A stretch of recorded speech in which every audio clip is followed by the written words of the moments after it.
femmes sénégalaises sont magnifiques avec leur peau noire. Leur peau est belle. Mais tu les vois se décaper là, c'est pas beau. Parce qu'il suffit de regarder là.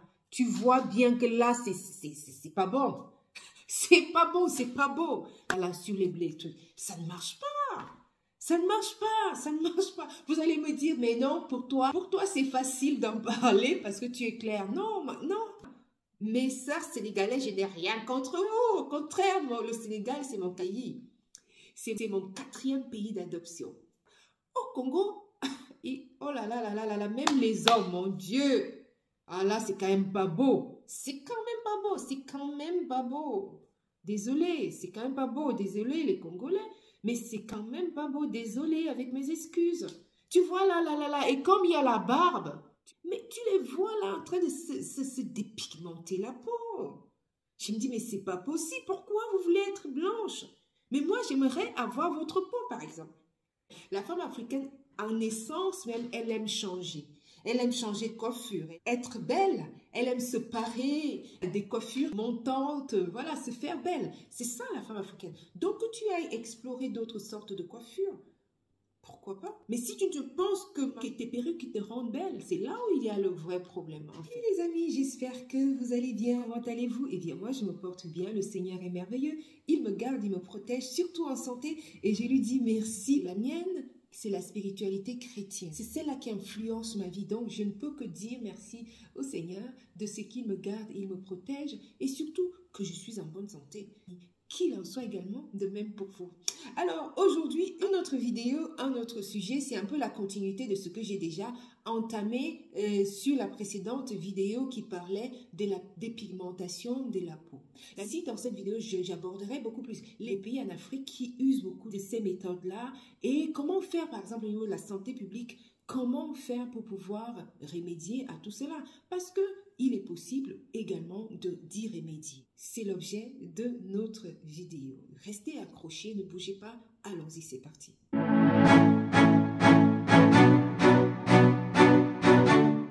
Et si c'est la première fois que vous arrivez sur cette chaîne, cliquez sur la petite cloche.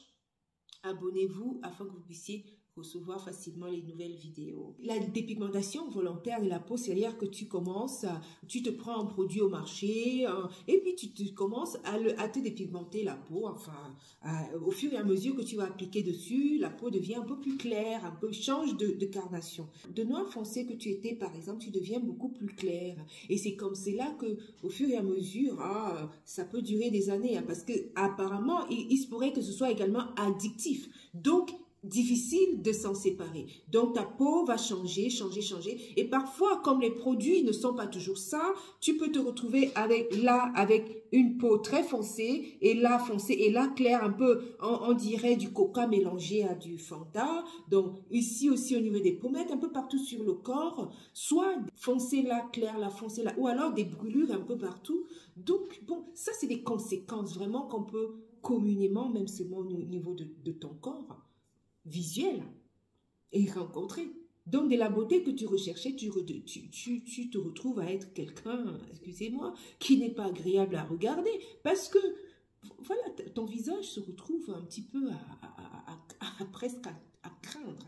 C'est vraiment une pratique qui est répandue en Afrique, franchement, et même dans la diaspora africaine, ici en Europe, comme en Afrique, on trouve beaucoup ça. Et ça consiste effectivement à aller chercher des produits cosmétiques, des traitements médicaux qui tournent même, qui tournent à leur façon pour pouvoir éclaircir la peau. On trouve de l'hydroquinone, les cortisones, je crois, corticoïdes, sont les plus répandus. Reprenez-moi si je me méprends. Ici, je disais bien que ça se passe ici à la diaspora et en Afrique. Il y a beaucoup de choses. C'est-à-dire, quand tu es ici, que tu es entouré de caucasiens, il y a aussi un complexe que tu te dis, ah tiens, on m'a toujours rejeté, on ne me considère pas, machin. Et tu te dis, ok, je vais devenir blanche, je vais m'éclaircir la peau dans l'idée qu'on va mieux m'accepter.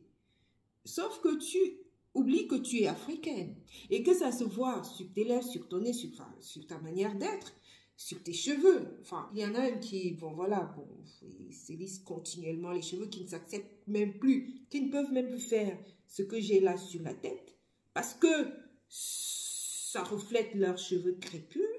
Hein? Et ce qui fait que c'est un gros sujet, hein, c'est un gros sujet. Et ils ne peuvent même plus vivre sans perruque, ne peuvent plus vivre, ne peuvent plus se voir comme là, je suis là. C'est un problème de se voir tel quel. Et elle, pour elle, c'est un véritable problème de se voir. Mais non, tu ne peux pas changer tout ça. Sauf que tu vas rester, tu te dépigmentes la peau, tu te lisses abusivement les cheveux. On verra toujours que tu es africaine. Parce que tu as les traits. Donc, inutile d'aller essayer de te cacher en te dépigmentant la peau et en essayant de les lisser abusivement au point même d'en perdre, de ne plus en avoir. Vous voyez les cheveux. Ici, dans la diaspora, parce que parfois, oui, il peut y arriver que tu es rejeté et finalement, tu te retrouves à faire des choses parce que tu penses qu'on va mieux t'accepter. Pas sûr qu'on t'acceptera mieux. C'est par ton attitude, par ton caractère. Et ou alors, si c'est la société qui te fait changer, ou alors c'est ton mari, parce qu'il y a aussi des cas où c'est le mari, c'est l'homme qui te pousse à te dépigmenter la peau, ou alors qui te pousse à te lisser abusivement les cheveux parce que lui ne préfère que les femmes qui ont les cheveux lisses. Et toi aussi, tu t'y mets à fond dedans et c'est parti pour quelque chose de terrible à long terme. Ça peut aussi être les hommes qui vous poussent à ça, qui poussent à ça. Qui vient reporter ça sur toi. Et te voilà rempli de complexes de ton homme, en train de les subir, en train de vouloir être blanche, en train de vouloir avoir des cheveux lissés abusivement. Mais écoutez, moi je ne suis pas pour ne pas lisser les cheveux de temps en temps. Je vais changer de coiffure, je lisse mes cheveux, mais ça ne doit pas être que si mes cheveux ne sont pas lissés, que c'est un problème.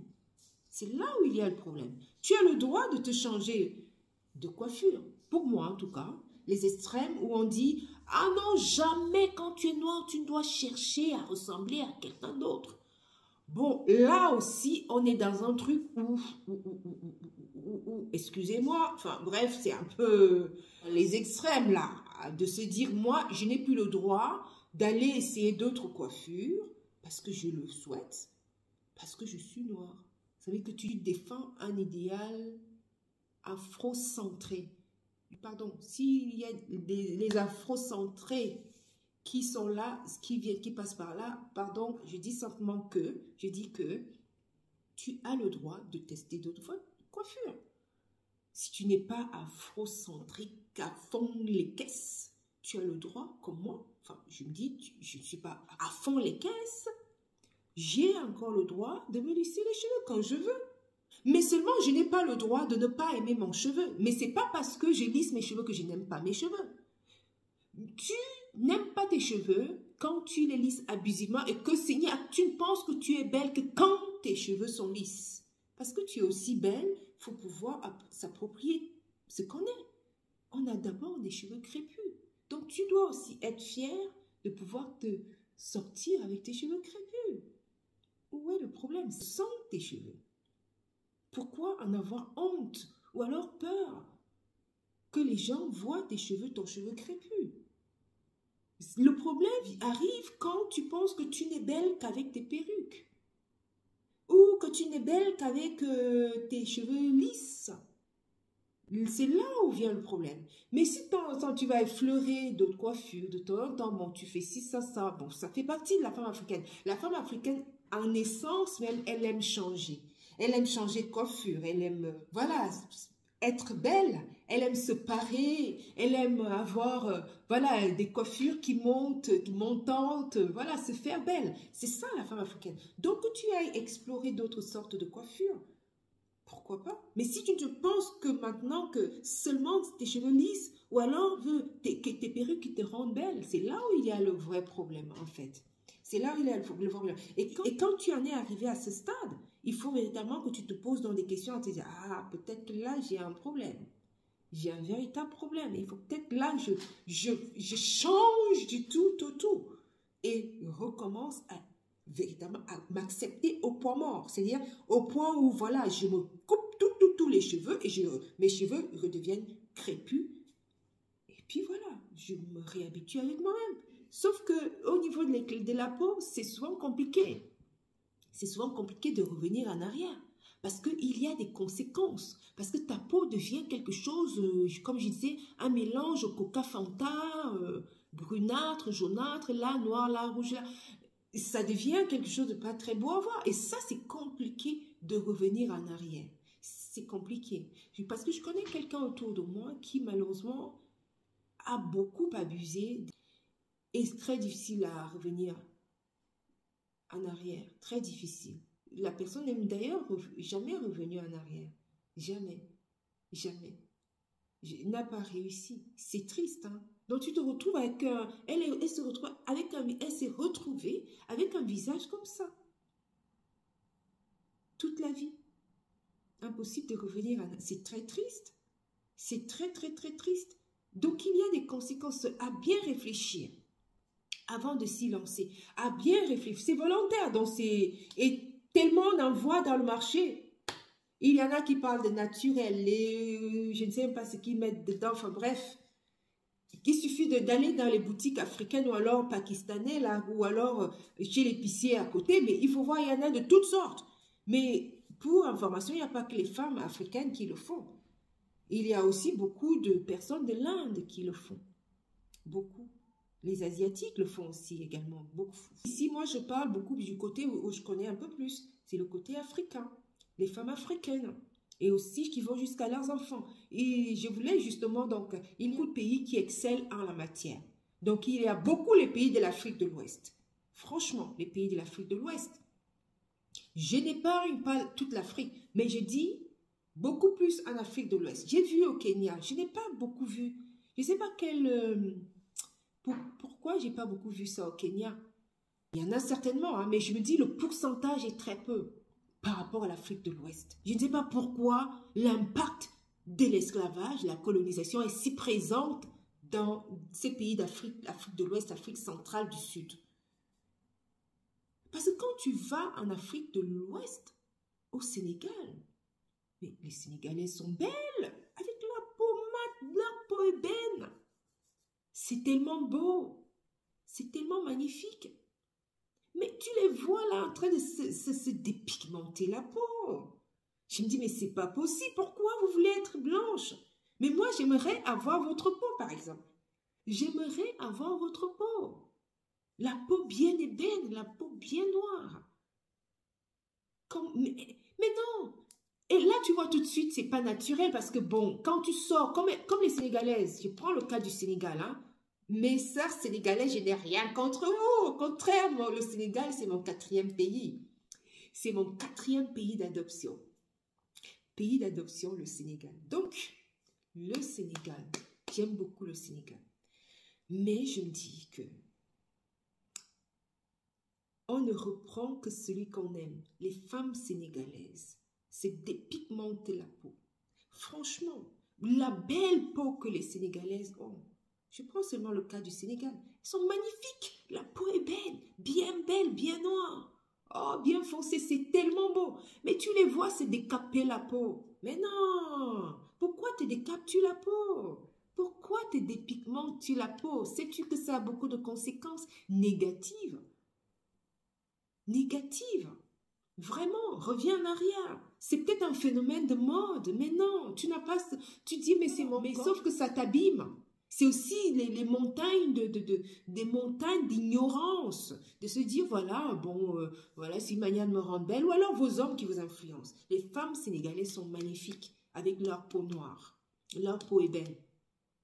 Mais tu les vois se décaper là, c'est pas beau. Parce qu'il suffit d'ouvrir, de regarder là. Tu vois bien que là, c'est pas bon. C'est pas bon, c'est pas beau. Même si vos hommes vous aiment sur le visage, mais quand eux, ils voient ça là, sur les blés, ça ne marche pas. Ça ne marche pas, ça ne marche pas. Vous allez me dire, mais non, pour toi c'est facile d'en parler parce que tu es clair. Non, non, franchement, non. Déjà, je ne vois pas les choses comme ça. Je ne vois pas les choses comme ça. Je ne les vois pas comme ça, que c'est facile d'en parler parce que je suis claire. Non. Parce que j'anticipe ce que vous direz, hein. Non. Non. Je vous assure que s'il fallait choisir une peau noire, une peau, des types de peau, je choisirais une peau bien ébène, parce qu'elles sont belles. C'est des peaux belles, des belles peaux. Donc, en Afrique, il y a l'Afrique de l'Ouest. L'Afrique de l'Ouest vient en tête. En faisant mes petites recherches, on voit que en Afrique de l'Ouest, on est entre environ 30 à 77% des femmes sont concernées. Au Sénégal, le Ghana, la Côte d'Ivoire.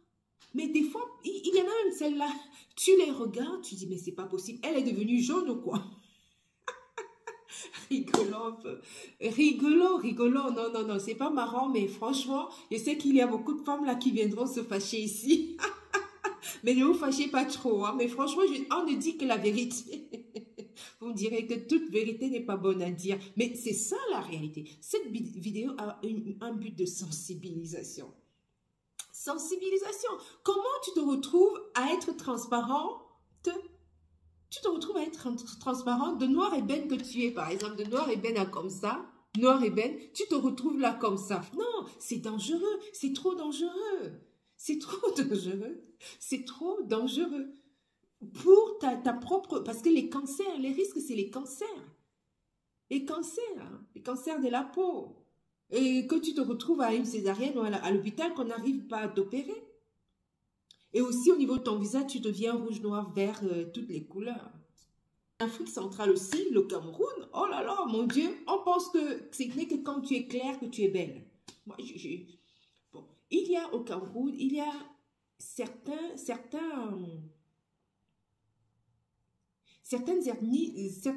régions du Cameroun où il peut arriver qu'on soit naturellement clair. Certaines tribus de l'Ouest sont très claires de peau. Déjà, même avec des yeux très clairs, ou également. On a également les Fulbés du Nord qui sont naturellement clairs. Donc, c'est des peuples un peu sémites, hein, des peuples du Sahel, un peu, voilà, très clairs, de peau même avec des cheveux métissés, des cheveux un peu... certains peuples du Nord, les Fulbés. N'hésitez pas à émettre des commentaires si jamais les infos que je donne là, si vous avez des choses supplémentaires à dire, mettez-les ici, s'il vous plaît. Il y a les peuples, il y a certains peuples du Sud, certaines régions du Sud, des femmes du Sud ou des personnes du Sud qui sont naturellement claires de peau. Et donc, mais on pense qu'il n'y a que ces femmes-là qui sont belles. Ben, écoutez, et du coup, tu as des femmes noires, comme les femmes d'Ouala, elles sont belles, elles sont magnifiques, elles ont des peaux bien foncées là, bien belles. Et même les femmes Haoussa, elles sont magnifiques au nord, elles sont belles, très jolies. Mais les femmes de l'ouest, les femmes de l'est, enfin, bref, il y a des belles peaux noires et belles au Cameroun.